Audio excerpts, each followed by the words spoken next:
to our seminar.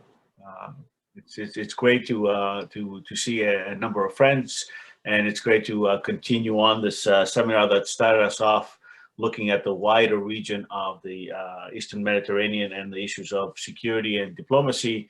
Back on Monday, here we are, like more than the halfway point of the seminar itself. And yesterday, just to recap a little bit, yesterday we were looking at the region in a more, we moved the region in a more focused way around the Aegean primarily. All three presentations yesterday were sort of like a Aegean focused, whether it was a Greek-Turkish promise for collaboration and the challenges to that collaboration in a changing environment, as we saw Professor Triadafilu really expand on, or the issues of possible mediation and the internal capacity of the United States. And we saw a little bit of that as far as Mr. Ioannidis and his presentation on American lobbies and the lobbying mechanism and how that becomes an agent of mediation. And of course, yesterday afternoon with Professors Digidiki and Caranu and the issue of immigration and migration and the challenges that it presents there. Today, we're shifting a little bit, but not quite in geographic terms.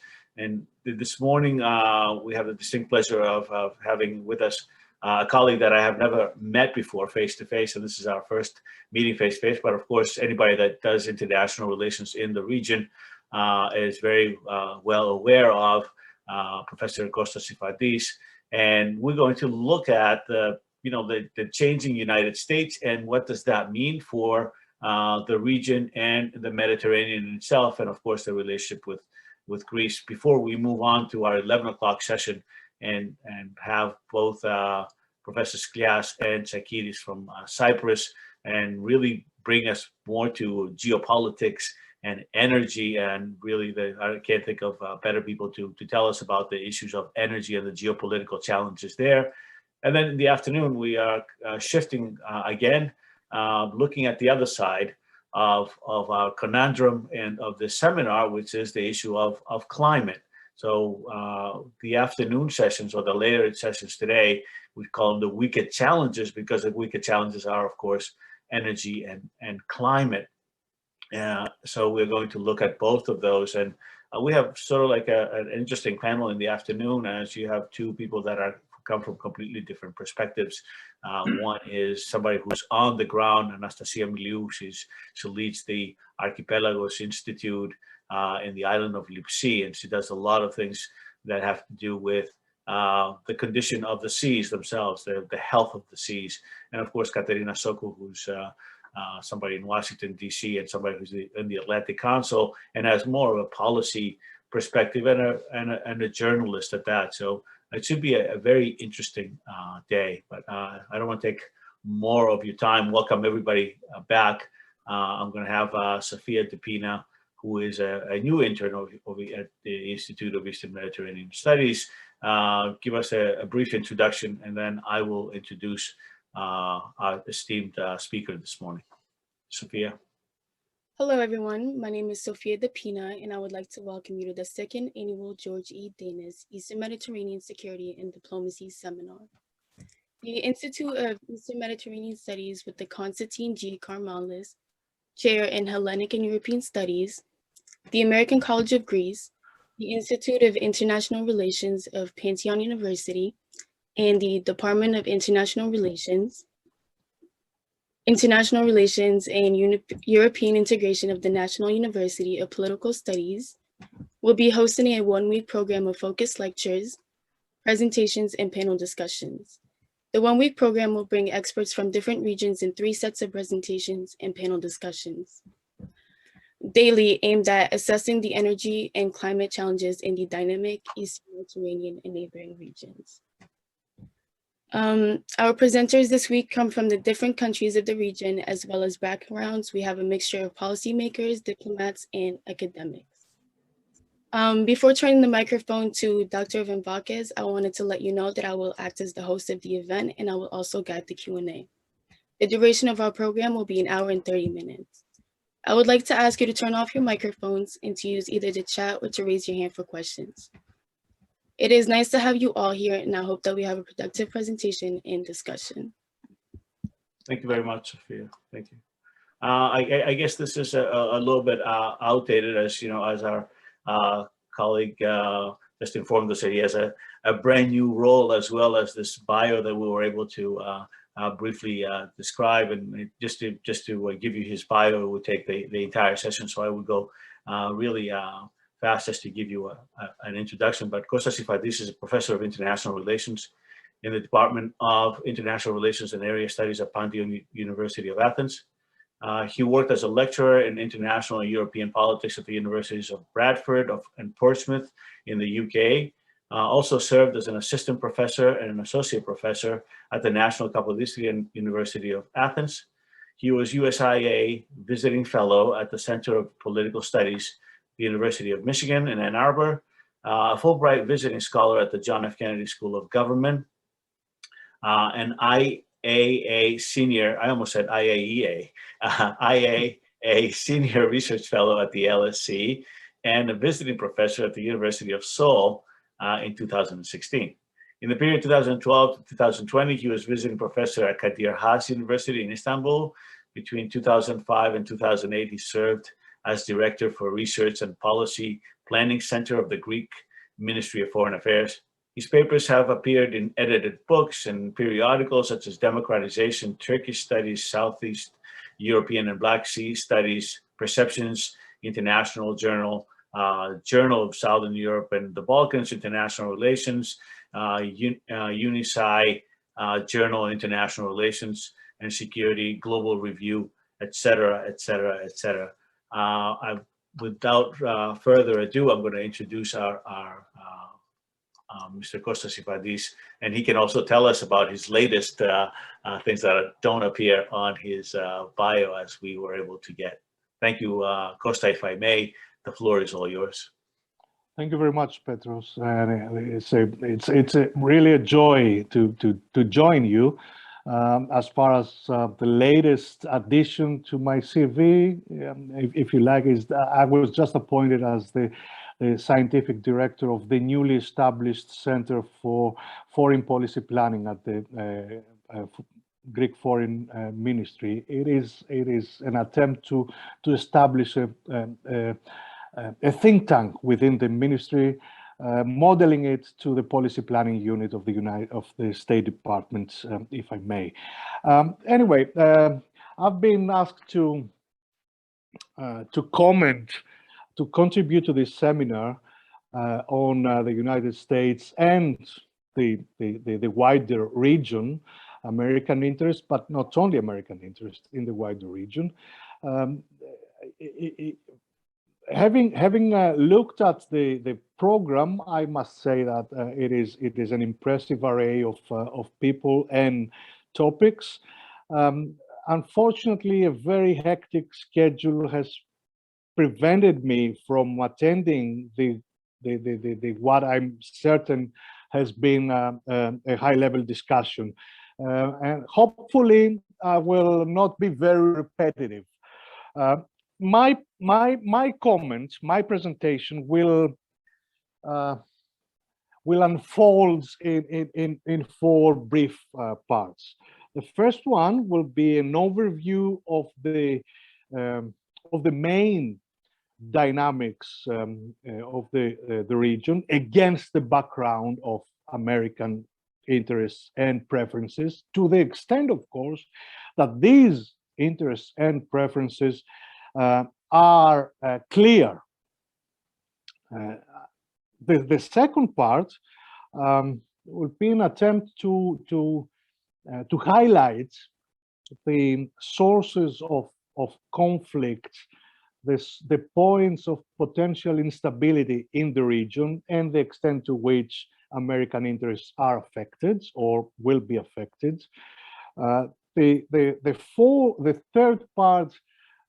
In the third part, I will try to comment on the standing and the position of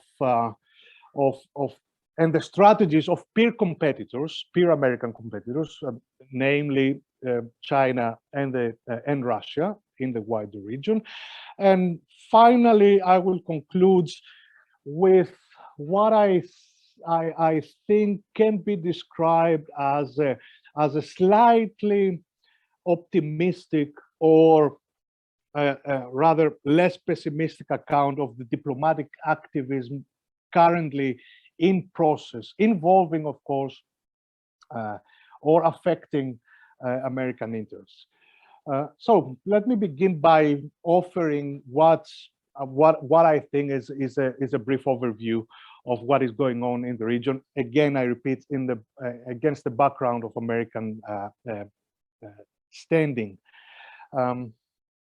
Let me start with a few cliches, and the one that comes to mind is that Eastern Mediterranean and the wider Middle East, and I will come back to that, is rapidly, or it has already re-emerged as a geopolitical flashpoint after a sustained period of relative calm.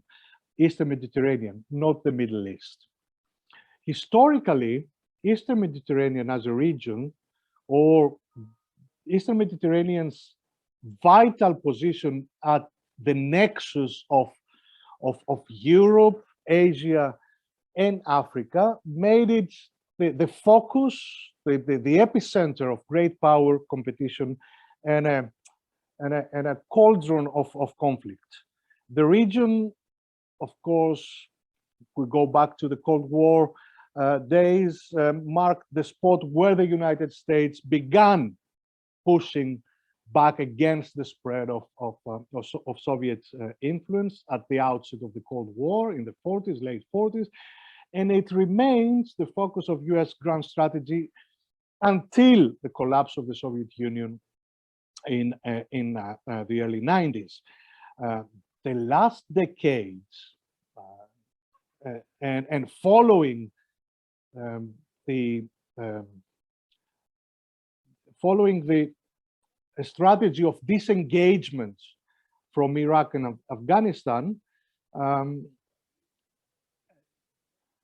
the United States have attempted to turn to problems elsewhere, to turn their strategic gaze elsewhere. The problem, of course, in that context has been that what can be described as the bureaucratic stovepipes in the State Department elsewhere hinder sustained or coherent strategic attention to the region. Now, today, I repeat that, and that's common knowledge, truly remarkable geopolitical realignments are underway across Eastern Mediterranean that require America's renewed attention. And I will try to briefly to lay out these changes and their implications for the US interest and regional stability. And I will highlight 5 of those. The first major catalyst of regional change is the profound transformation of Turkey's strategic posture under the AKP regime or under President Erdogan. Turkey has moved from a reliable NATO member to an unpredictable ally whose increasingly foreign policy or whose foreign policy blend of Islamic values and nationalist overtones have resulted into a diplomacy that has put it at odds with traditional partners, particularly the United States, European allies, as well as major regional players like Israel and Egypt. If we go back to the 70s or to early 80s, then we will we, um, we will remind ourselves of what the regional architecture, security architecture at the time looked like, with the United States as the only or major sponsor.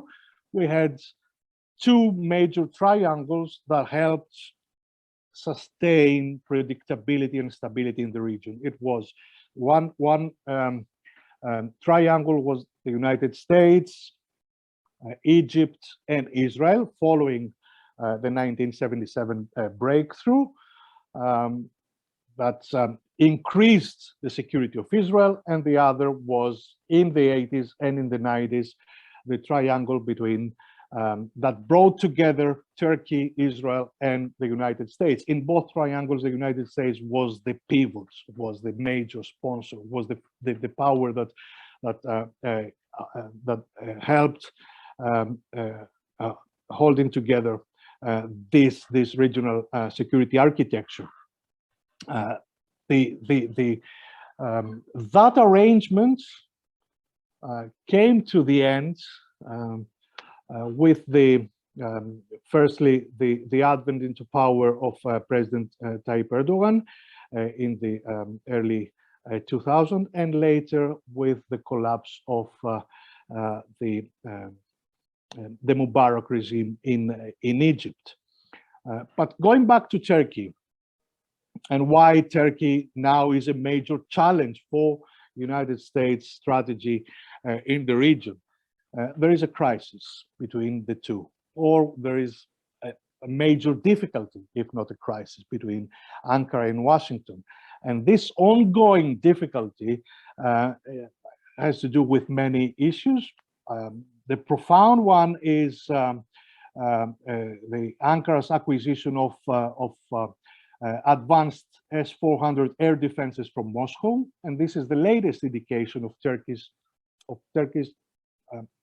sort of turning away from its traditional roles as the pro-Western bulwark of NATO's southern and southeastern flank, and as a bridge between Europe and the Middle East. The second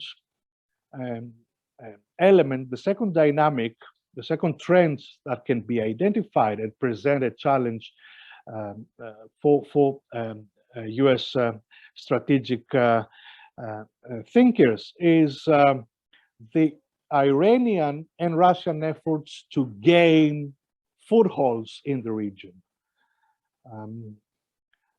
That steady attempt by Tehran and by Moscow have brought these efforts have brought with them the return of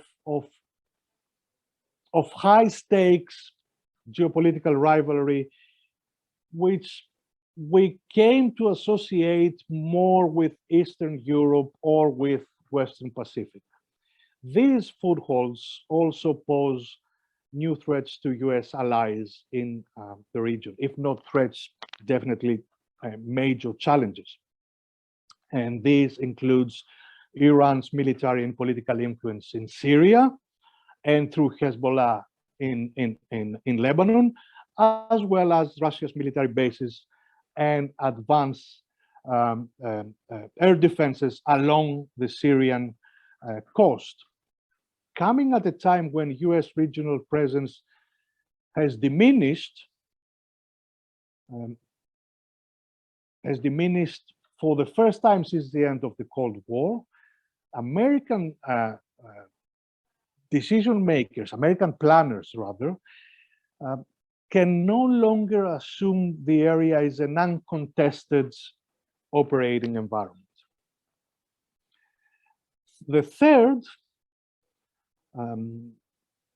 element that I would like to highlight is that the Eastern Mediterranean is home to relatively large hydrocarbon discoveries with prospects for significant additional findings. I'm not going to dwell into this. There are other much more better equipped than than myself to analyze this. However, many regional actors have competing, and this is the most important element. It's not the discoveries themselves; it's the fact that the regional actors that are involved have competing territorial claims to these valuable resources, and this it has added considerably to the stakes involved in the region, and it is an element that compounds the risk of conflict.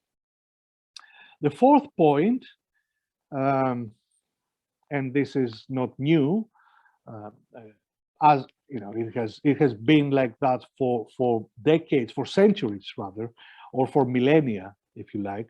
The region is the primary thoroughfare for populations moving between three adjoining continents. Driven in recent years by refugees and migrants from conflict zones in Syria, in Iraq, in Afghanistan, of course, Africa, sub-Saharan Africa, but not only sub-Saharan Africa, as well as driven as well as by economic problems. Eastern Mediterranean is once again the main road, the main path, the main artery for mass migration from the Middle East and Africa into Europe. And of course, we are all aware of the fact that migration has become a security issue in the debates of many European countries. The securitization of refugee and migratory pressures is a fact. We may not like it, but it has entered forcefully in the public sphere, the public discussion in many democracies in Europe. But it's not only that; it's the fact that Islamic State, for example, and other fundamentalist, radical terrorist groups have exploited these pressures, have taken advantage of this exodus, or want to take advantage of this exodus to launch attacks throughout Western Europe. And this, of course, has exacerbated political challenges that already put pressure, confronts the European Union when trying to shape strategies for addressing the influx of refugees and migrants. My final point in this overview is both a point of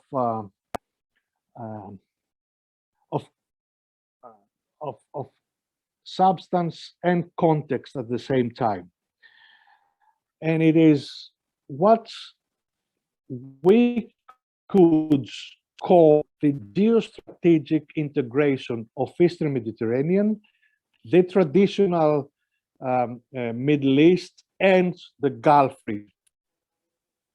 So now we have a region unified by security issues, geographically, if you like, located security issues and strategies of the main actors. A region that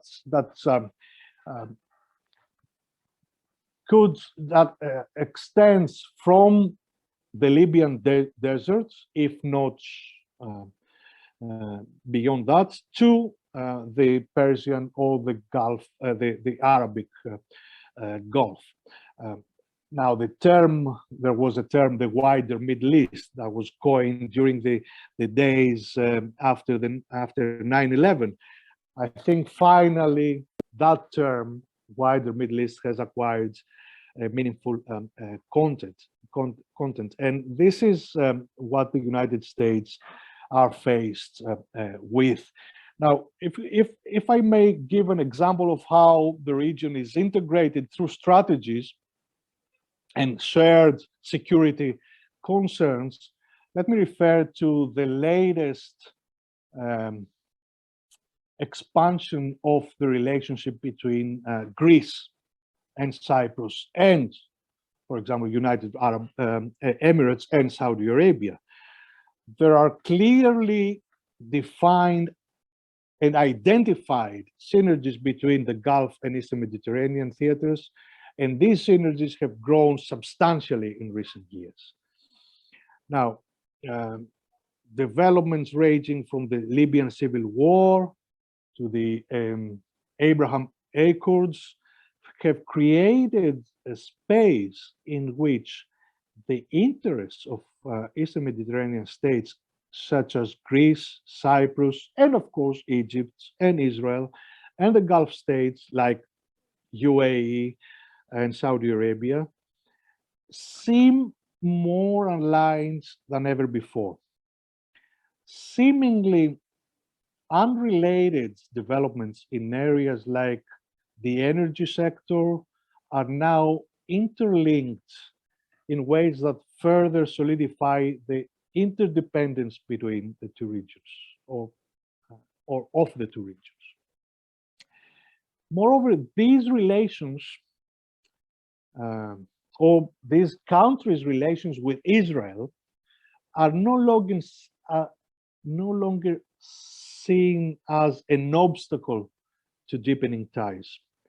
On the contrary, Israel, because of its location, because of its military and technological strength, and as a result of shared interests, is now a desired partner in these relationships. If we go back, the last 2 years, especially the last 2 years, have seen a major step forwards in political and security cooperation between Saudi Arabia and the United Arab Emirates on the one hand, and Greece and Cyprus on the other. In March 2021, Saudi fighter jets and transport planes flew to Greece and participated in a large-scale joint military exercise that was the first of its kind for the two air forces. In April, the two countries even agreed that Greece would loan Patriot missile units to Saudi Arabia to help protect critical infrastructure against attacks. Attacks that would be anticipated from Houthi forces in Yemen. Relations between UAE and Greece have warmed to an even greater extent. In August 2020, 1 week after the announcement of the normalization agreement between Israel and United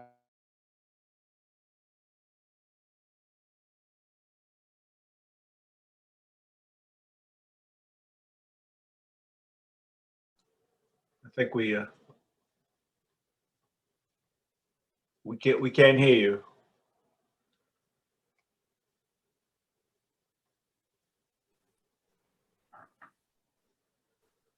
Am I Yeah. back? You're back. Okay. I'm sorry about that. It's okay. My interconnection is rather unstable. Well, I was commenting on the relations between the United Arab Emirates and Greece, and the fact that they have taken an unprecedented value for both, or at least for Athens.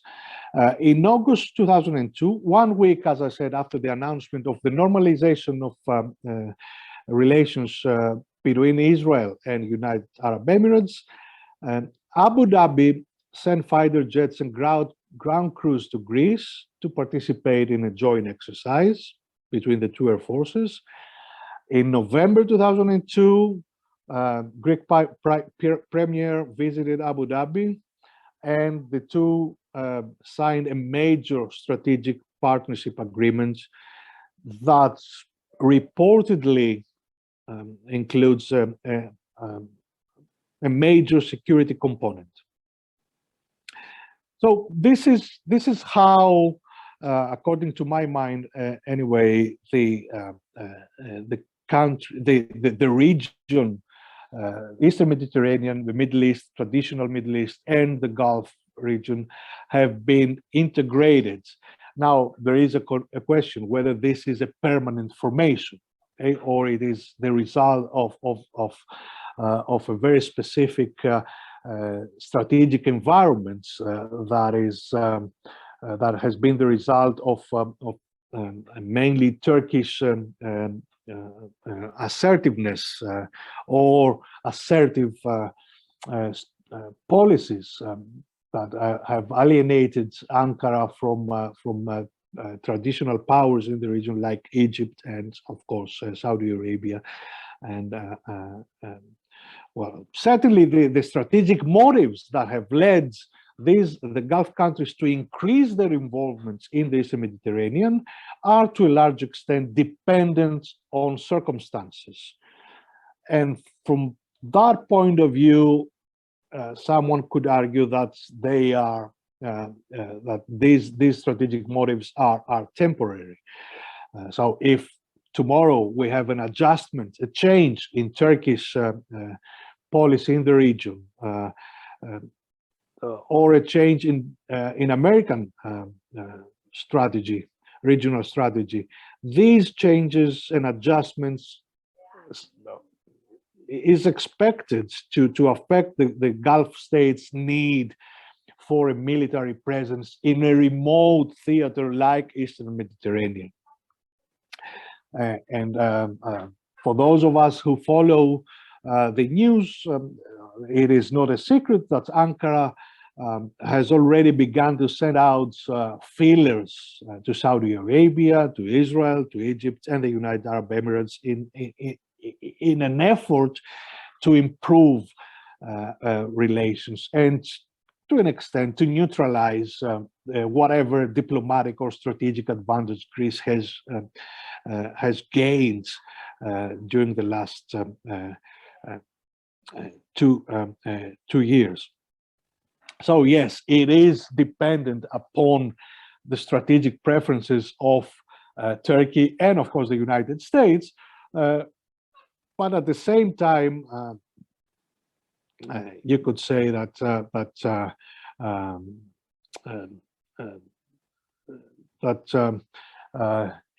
these relations have blossomed as an attempt to hedge against Turkish assertiveness, but they can acquire, and actually they have acquired, their own strategic value for all.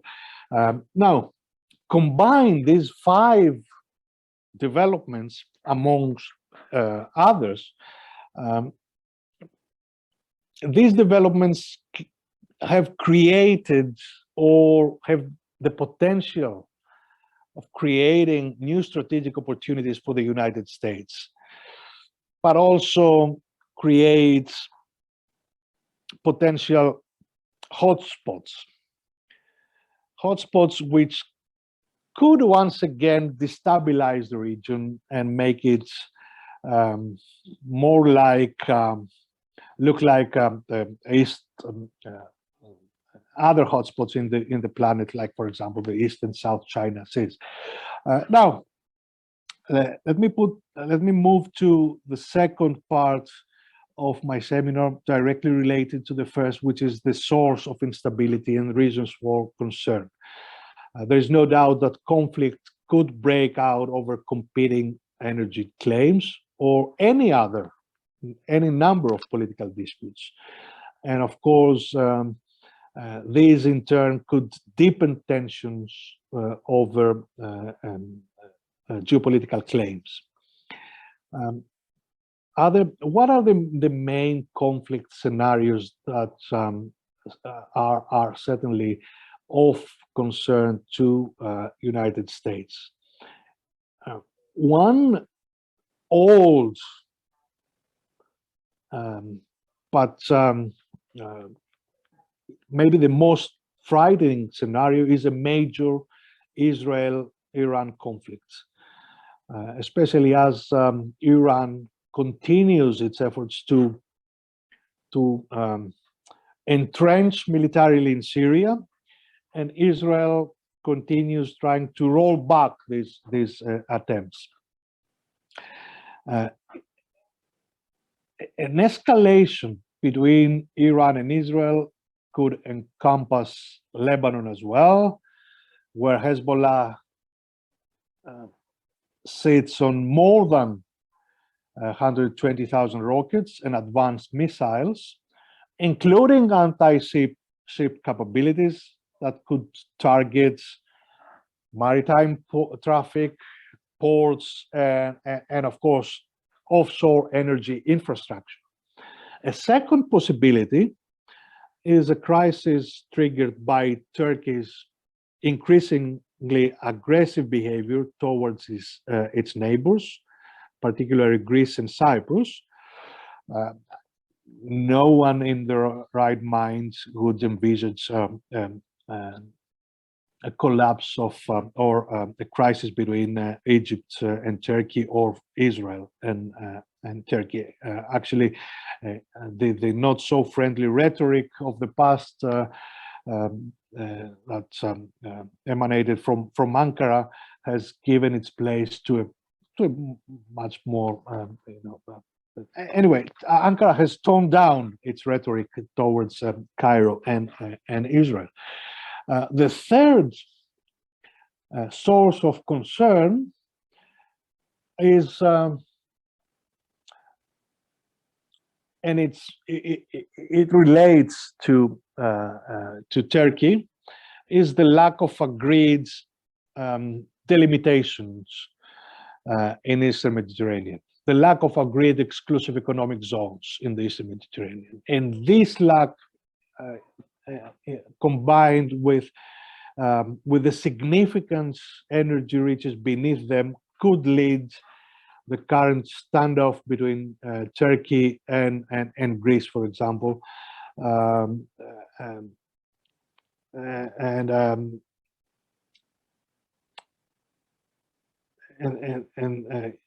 this, given the current state of affairs between Greece and Turkey, could definitely escalate. All these potential hotspots are exacerbated by region-wide military buildup. Greece has embarked upon a major arms procurement program, very advanced, arming itself in an attempt to rebuild its deterrent capabilities against Turkey, while at the same time the United States has recently moved to reassert its own military presence in the Eastern Mediterranean, although its regional force posture is still a shadow of its former self. In general, regional powers are moving to fill the voids, and that adds to the instability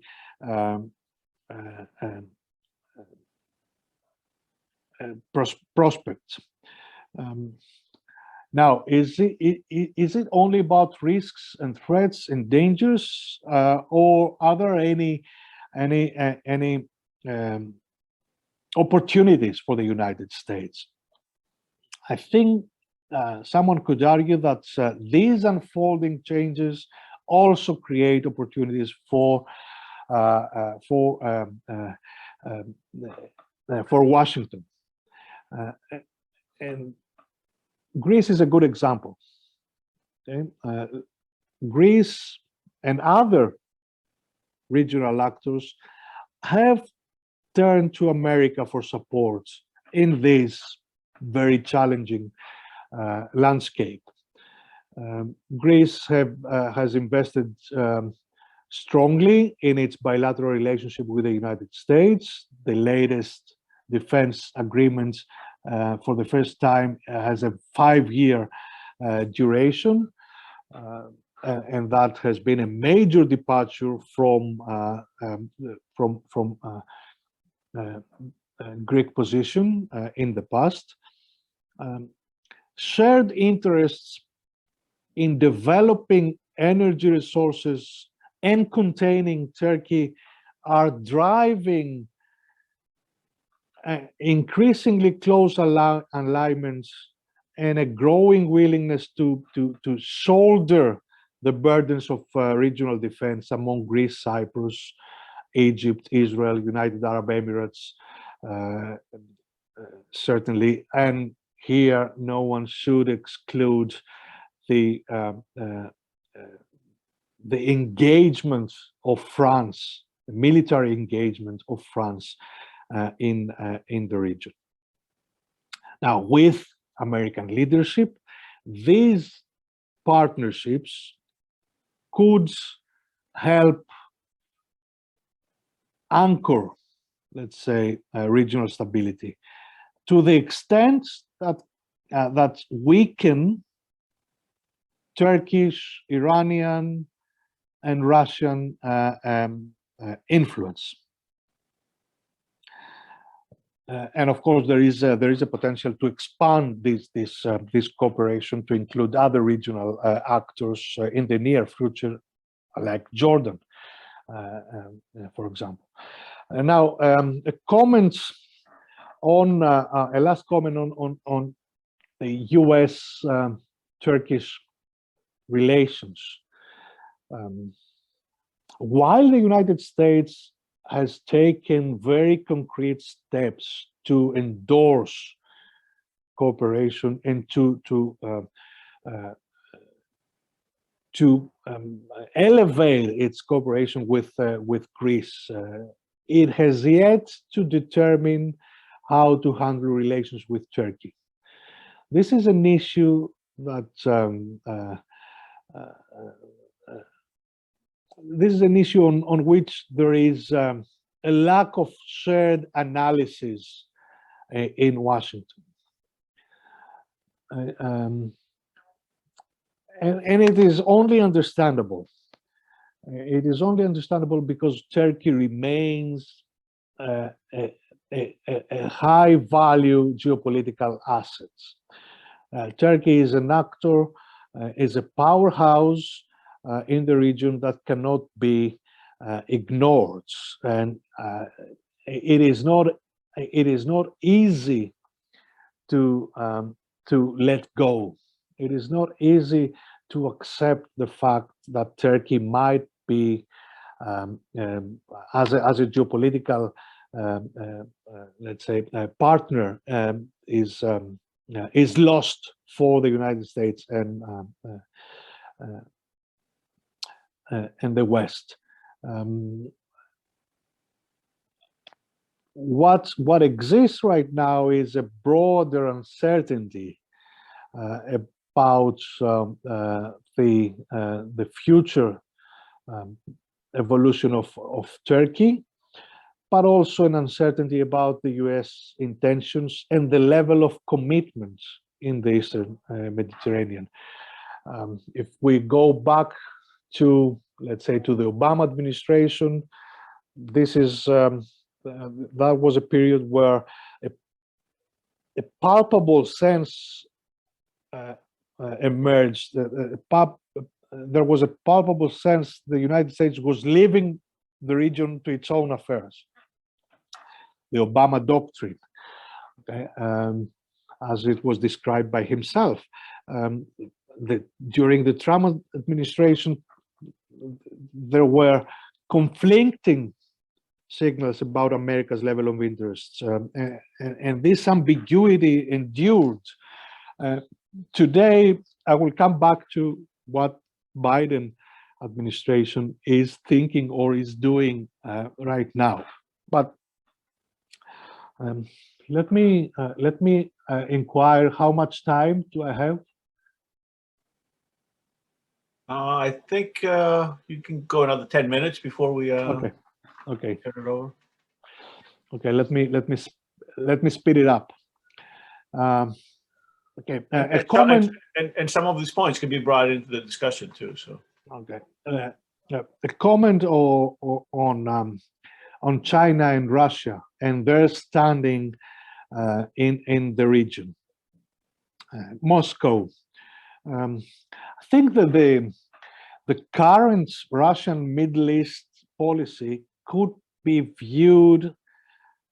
described as a strategy, as an effective strategy, but with limited objectives and relatively modest resources.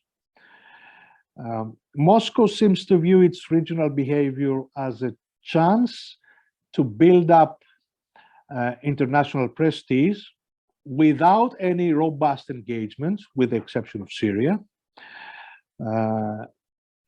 mainly by using paramilitaries in Libya, and at the same time tightening economic ties with Egypt and Algeria, and trying to steal a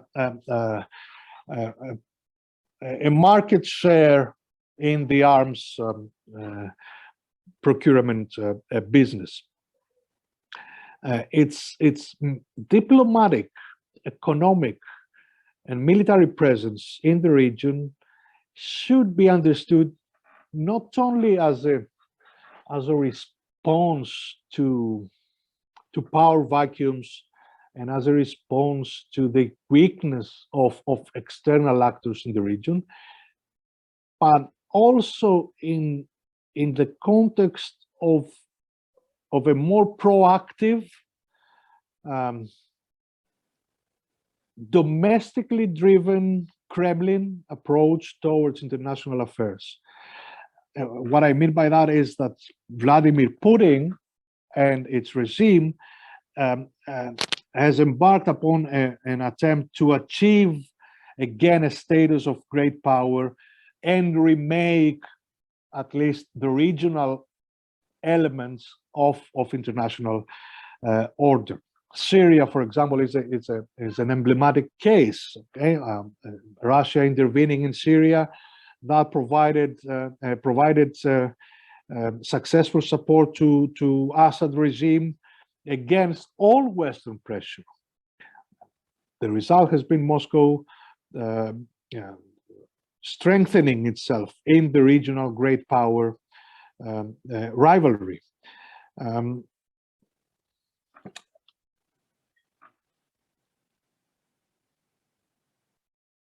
Now,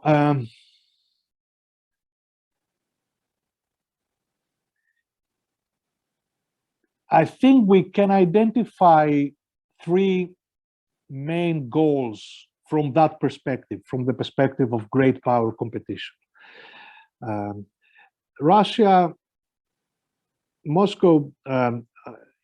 Moscow's efforts is to force the West and the United States to acknowledge the legitimacy of its aims and its status as an equal power, if not a global superpower. Second, to challenge NATO's, it has always done, NATO's southern flank in the Levant and the Eastern Mediterranean by acquiring or by re-establishing military bases in Syria, and by actively seeking to establish also military facilities in Egypt and Libya. And third, by reinforcing its working relationship with Iran and further consolidating its relations with Turkey, keeping Ankara at odds with some of the other NATO allies. So far, I think Moscow seems to be content with its new position in the Middle East. And it's not only its military presence, but its image in some circles.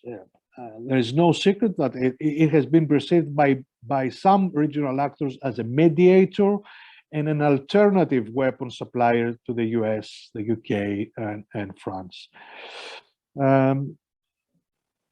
What is most important for Moscow's point of view is to be seen, and actually I think it is already being seen as a status quo power, a power that is committed to preserve ties with the autocratic regimes and the royal families of the region, rather than supporting forces for political change. China. Traditionally, the Chinese authorities have seen the Middle East as a major supplier of natural gas and crude oil. So the Chinese interests are mostly of an economic nature, but recently they have moved on to incorporate strategic concerns as well. The Belt and Road Initiative has become one of the elements that is noticeably expanding Chinese influence in the Middle East and North Africa. And this in turn has raised the stakes in the regional power rivalry among the key outside powers. Yet, even in merely economic terms, Beijing managed to become one of the central commercial players in the Middle East. It trades with regional powers in the Gulf, the Levant, and North Africa. In 2020, China was Saudi Arabia's leading trade partner and Israel's second largest trade partner. And this is indicative. At the same time, China has maintained close security ties with Iran as well. And that, of course, is adding to the US-China rivalry.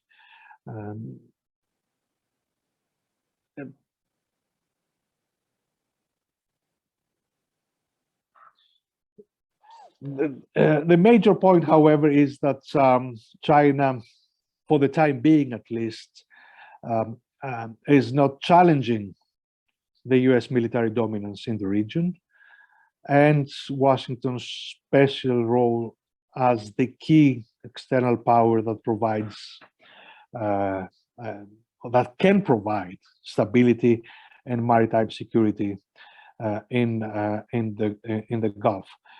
Now, in case this does not mean that China has not been attempting to create a military footprint in the region, a very discreet one. There is, for example, a military base in Djibouti. And in case Beijing decides to expand and improve its military base in Djibouti, the status quo in the region could be affected. Now, I know the counter arguments. Djibouti already hosts an American base, a French military outpost, you know, and it's actually a country that that earns its living from hosting military installations. But the Chinese military base there is an indication that there is a potential of Djibouti becoming a location where competition between external regional powers can become manifest. My last comment is what I described in the beginning, a rather less pessimistic take on the region. There is a relatively benign scenario in which diplomacy takes a more central role, and there are three reasons for that. Actually, it's the same reasons that provided for a negative projection. The US standing, China's economic sweeteners in the region, and a third, which is the impact of the COVID pandemic. These three have offered the background for a reshuffling of relations and shifting alliances. And in that context, diplomacy has gained momentum even among bitter foes. Okay? Now, regional powers like Saudi Arabia, Iran, Turkey, and Egypt are recalibrating their foreign policies, and they have embarked upon a process of restoring relations with estranged neighbors. Let me offer a few examples, and before that, let me comment very briefly on the COVID-19 impact. Over the past 2 years, the pandemic has exacerbated already severe social crisis in many countries. Under these conditions, it is no wonder that there is a preference emerging on regional dialogue and diplomacy. Most local rulers seem to understand that regime security depends more on satisfying the needs of an agitated population than on sectarian incitements and hatreds. Now, only last April, Saudi Arabia and Iran held not so secret talks to discuss how to end the conflict in Yemen. Very important. Saudi Arabia has also reconciled with Qatar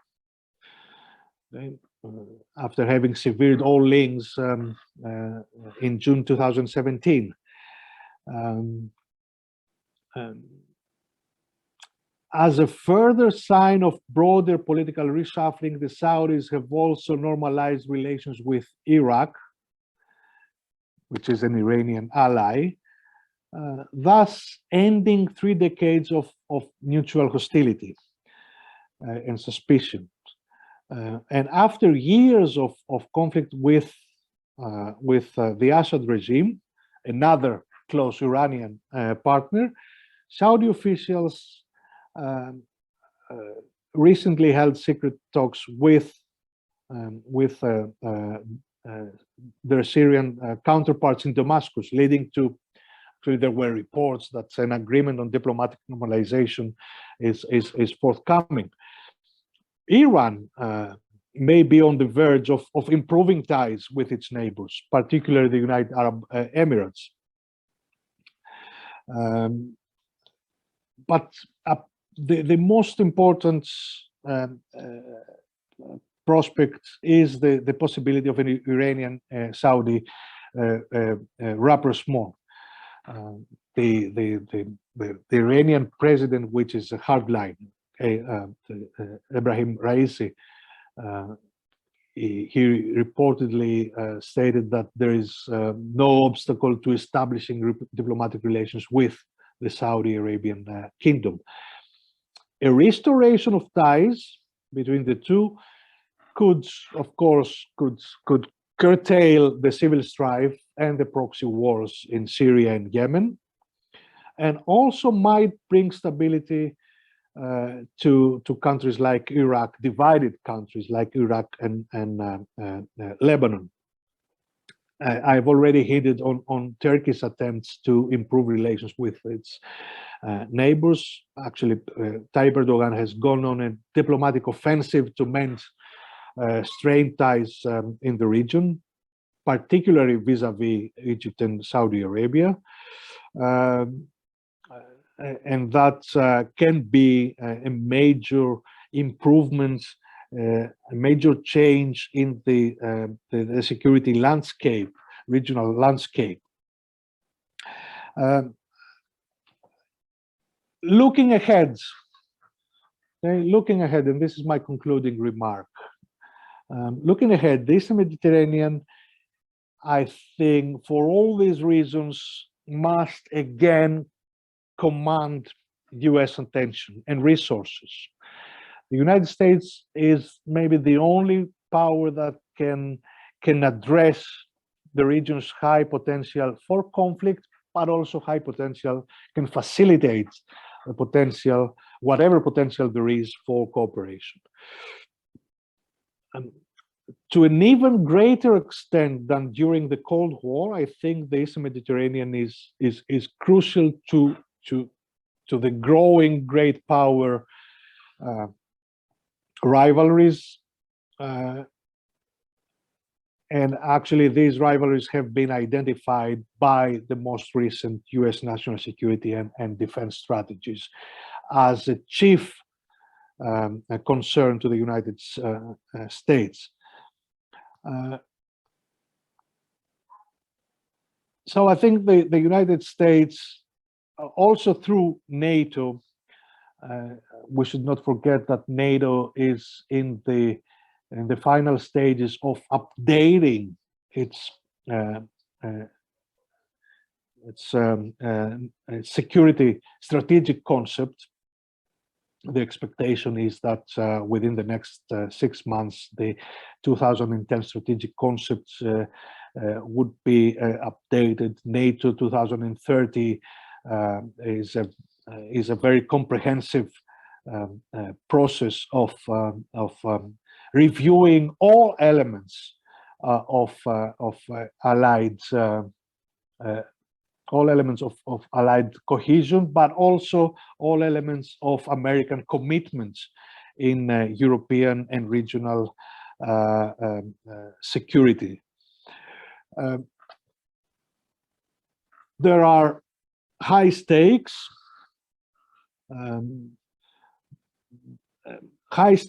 and uncertainty which surrounds the future of Eastern Mediterranean, and that means that Washington must treat the region as a coherent strategic entity, something that will be impossible unless the national security bureaucracy sort of addresses the organizational divisions currently splitting up the region. And with these notes, I think I will conclude my presentation.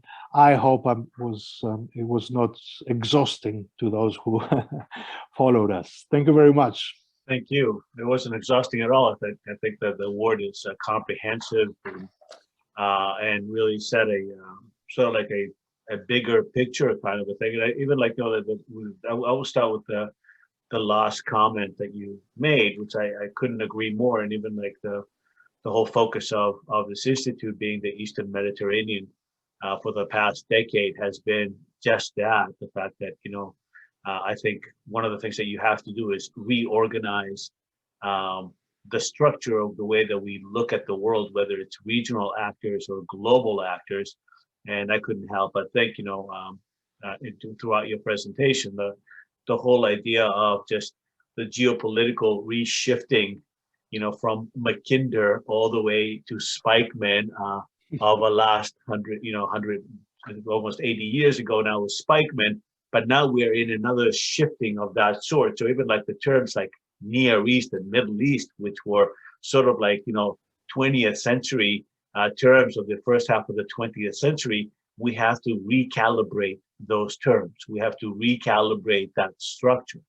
And I like to a point from like the Libyan desert to Arabian Sea, or even Iran, and even like within the context of our discussions this week, we purposely focus from the Red Sea to the Black Sea, and from the Iranian plateau to Morocco in some way. So in that sense, the Eastern Mediterranean has this concentric circles around it, and the focus is there. So in that perspective, my question then has to do with where you are, where you stand. I'm standing in Boston, but you're standing in Athens, and even today, we still when we talk about East and West, it's standing in Athens, not standing in Boston. Our whole definition of East and West is somebody who stands in Athens per se.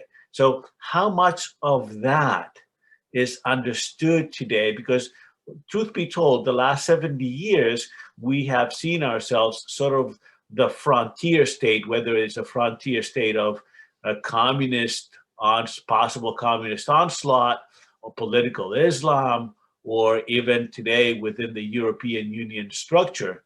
Now, to what extent a country like Greece, which is a pivotal country, has the scope of the East in the same way that it has the scope of the West when it stands in Athens? Well, I don't know if Greece can be described as a pivotal state, but definitely it has been, and in many ways it is still it still is a Western outpost. There's no doubt. Okay, someone may or may not subscribe to the clash of civilization narratives or theories, or to old East-West or West versus Islam, but cleavages are there.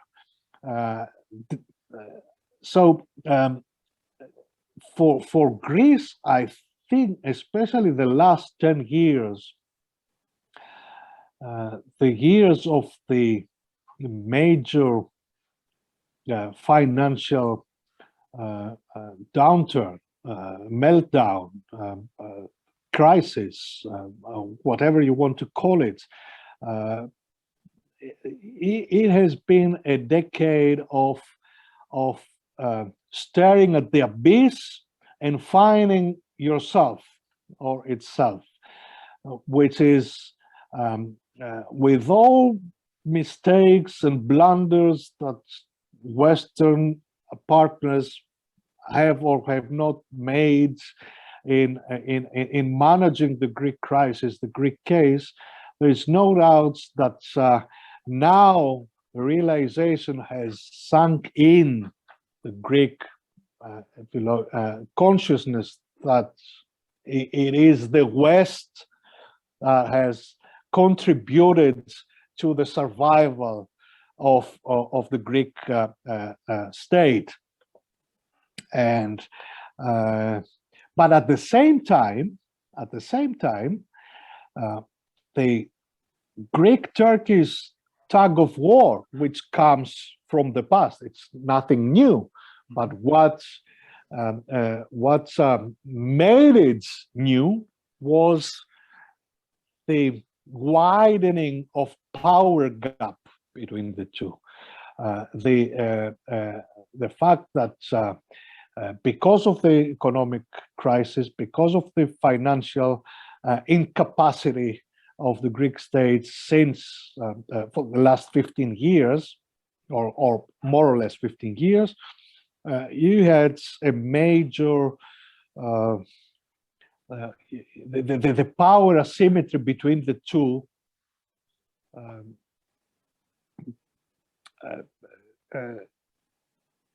resulted in Athens growing strategically. It's what I've described as the Greek strategic adulthood. Okay? since the summer of, let's say, the last 3 or 4 years, because I don't want to put specific dates on it or landmarks. Greece realized that it is about time to revisit and revise its whole strategic outlook, its physiognomy, its the way it deals with threats, and above all, the realization that the only way to deal with challenges imposed by this widening asymmetry of power between Athens and Ankara was to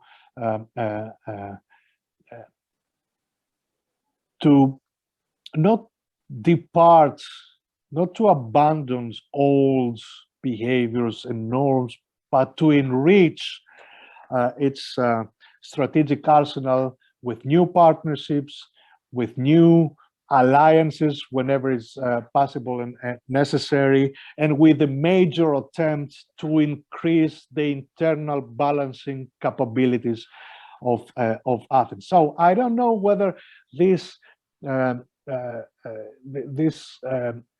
is a matter of Western or Eastern, Oriental or Occidental identity. Yeah, I think it's growing up strategically, knowing where your place in the world is and where your place in the world should be for at least the next decade or 20 years. Yeah, no, I don't disagree with that. I mean, I don't disagree with that at all. I just, my point had to do with more like, that Greece does have an inherent soft power that extends beyond just its Western ability. And in this restructuring where you have the Gulf coming into the Mediterranean with its, the baggage and everything else that the Gulf has, and you outlined that clearly.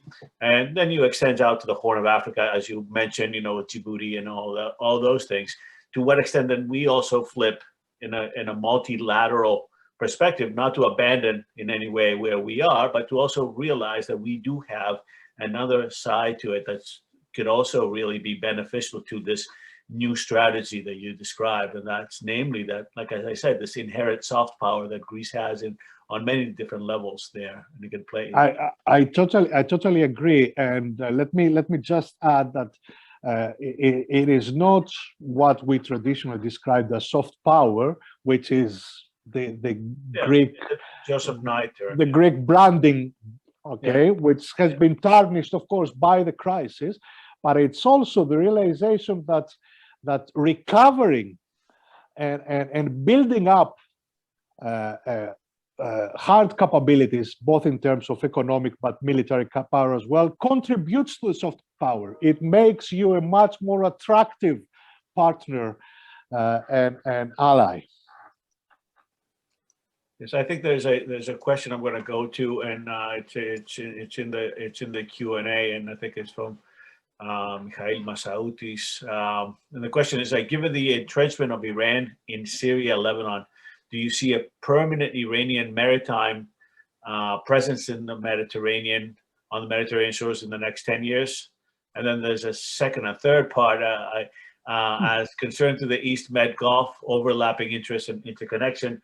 According to Dr. Ifadis, given the recent Iran-UAE-Turkey agreement about the establishment of an alternative to Suez trade route through UAE, Iran, and Turkey, how Greece can be benefited from its indirect military involvement. And again, on the last part has to do with Turkish revisionism and Turkish designs on Cyprus. So 3 different parts. Iran in the Mediterranean, is there a possibility of that in the next decade? And then Iran as a conduit to bypassing the Suez Canal, and last but not least, Turkish revisionism and Cyprus. Let me. I will try and address all 3, but the first one, a permanent Iranian maritime presence on the Mediterranean shores in the next 10 years. Another Latakia, I guess. Pardon? Another Syrian outpost, I guess, for yes. Well, it is hard to predict what will happen in the next 10 years. I think a lot of will depend on whether the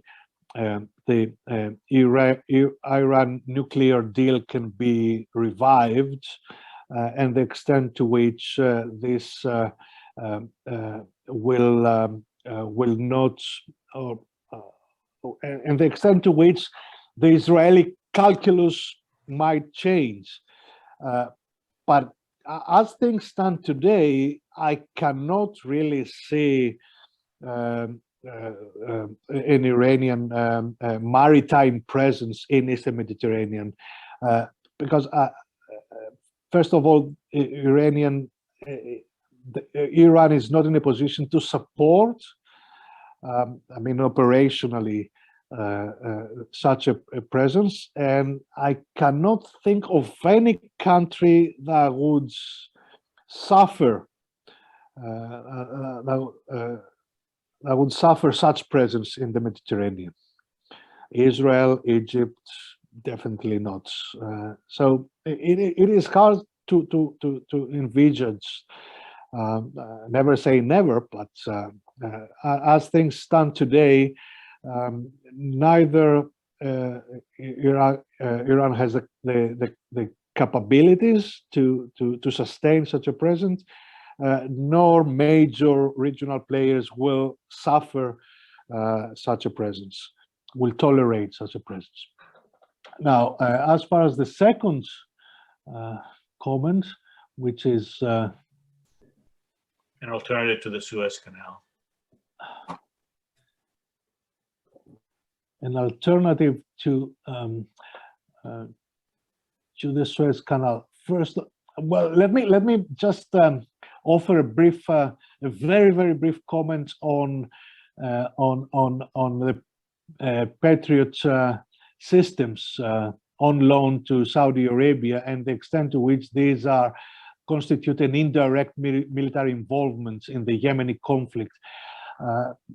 This is a purely defensive system, and there is the Houthis in Yemen do not have the air force capability to. But anyway, this is a minor point. Now, an alternative to Suez through.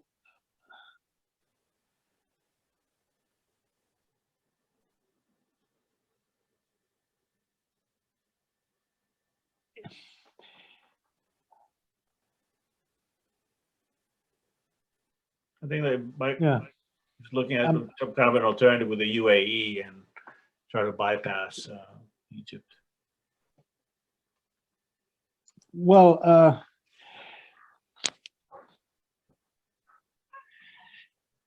I don't think this can be considered an alternative to Suez in any way. The volume, because it is not Suez. It's not about Iranian or Turkish merchant fleets. So I cannot think of any state preferring a route that would be controlled by Iran to some extent, as being preferable to Egypt. So I don't think that that they can provide a viable alternative to Suez, this agreement. And the third is, given the reactive.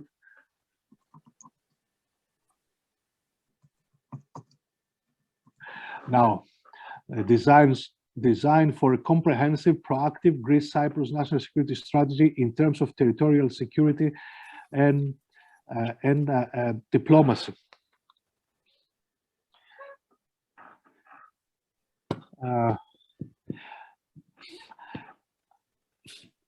I don't think my difficulty is it is hard for me to define proactive. What do we mean by proactive?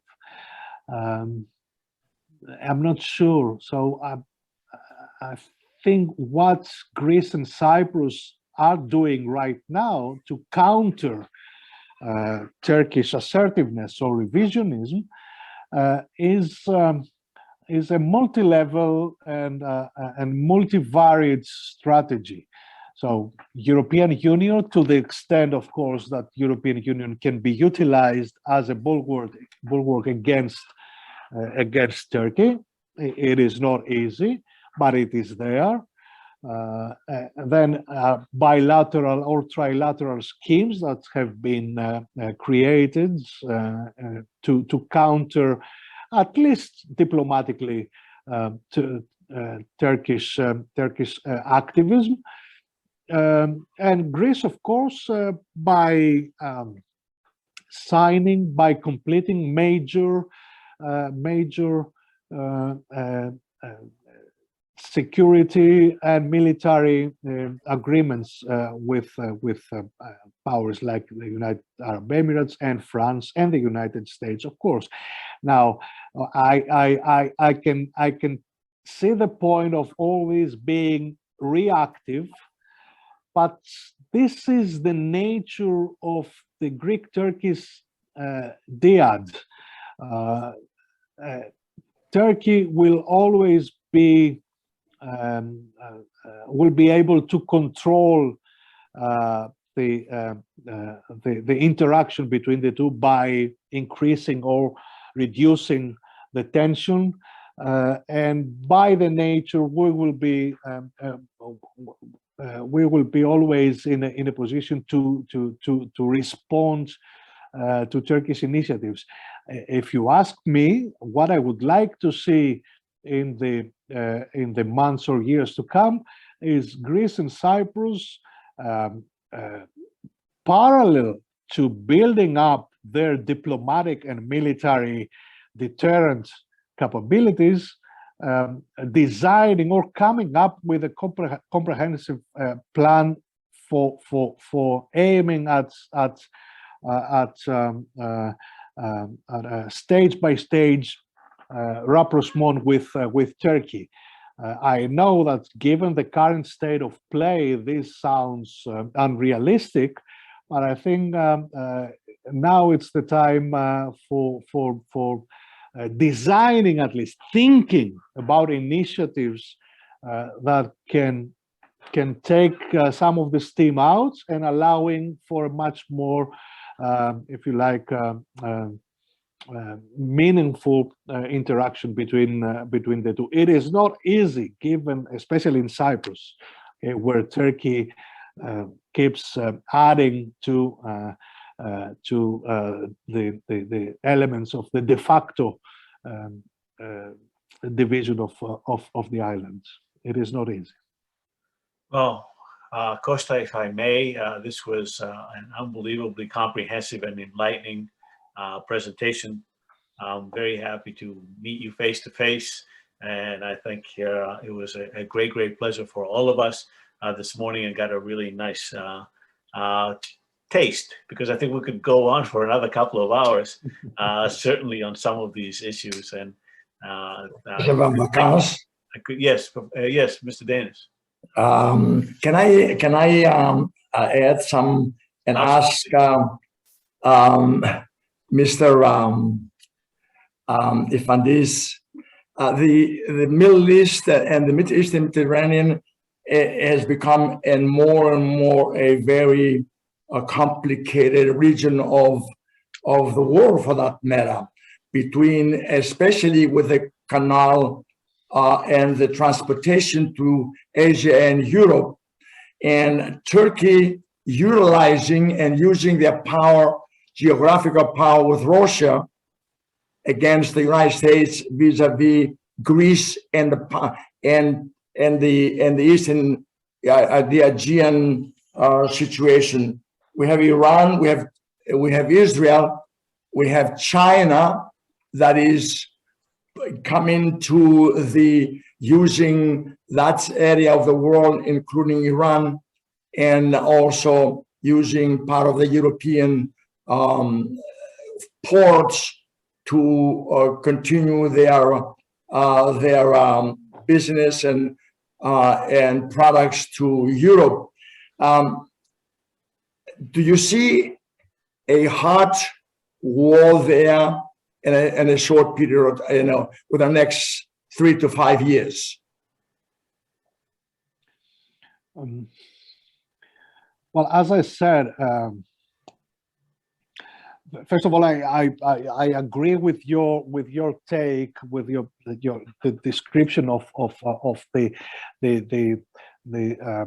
security canvas, okay, which is made up by old traditional Cold War, but Israeli Palestine, the internal domestic unresolved issues of identities in Middle Eastern and Arabic countries, and the new are have to do with the uncertainty about the United States behavior, the uncertainty about clarifying, consolidating preferences, American preferences in the region. I think the United States are still in a process of asking questions rather than formulating answers, and for that matter, strategies in the region. So there is uncertainty, and as I said, there are two weak scenarios. One is the pessimistic scenario that a major flare-up is a real possibility, a real prospect. Whether this will be again in the Arab Muslim world, or whether you will have there will be a major crisis between Greece and Turkey. Touch wood, because this will destabilize the whole region, because the potential of violence between the two is unimaginable. And the less pessimistic scenario is that faced with the possibility of major instability, domestic and regional, all these countries trying to find ways of reconciling their differences and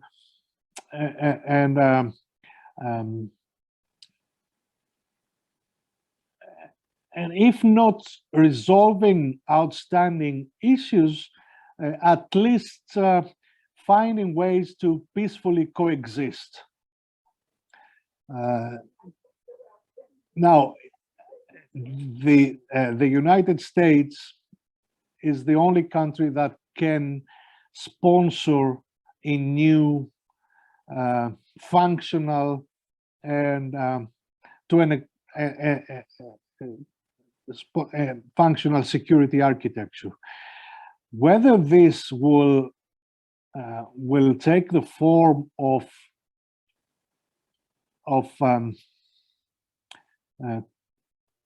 pure containment against Iran, for example, or Russia, that would be reminiscent of Cold War approaches, remains to be seen.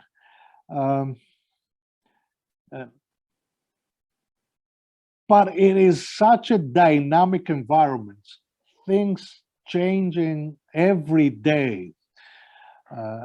Every day. 2020, just to give an example from Greek-Turkish, which is relations, which is again, we are in a very bad shape for the last more or less 30 months. Okay, 2020, you had a naval standoff with the possibility of a crisis erupting was very real. And then 2022, okay, rhetoric was again very tense, toxic by the rhetoric coming out of Ankara, even today, if you look at the newspapers, the headlines. But there was but in the field, the waters were calm. So, according to my methodological loyalties, let me put it, or convictions, if let me put it that way, everything will be the result of a balance of power. If Greece manages to create a balance of power regime that would affect Turkish policies, things will be much easier. The same goes with the United States and Iran, with Israel and Iran. Thank you very much, Professor. Thank you very much, Mr. Danis. Thank you. Thank you all again. I couldn't thank you enough, Professor Ifadis. I couldn't thank enough Idis and Pandio for being a collaborating institute to our efforts, and George Danis's seminar, our second annual seminar. All of us rendezvous back at 11 a.m. Boston time, 1800 Athens time for our next panelist. Good morning to everybody. Professor Ifadis, once again, thank you very much. Let me also express my gratitude for your invitation and for the opportunity to discuss with you these issues. Our pleasure.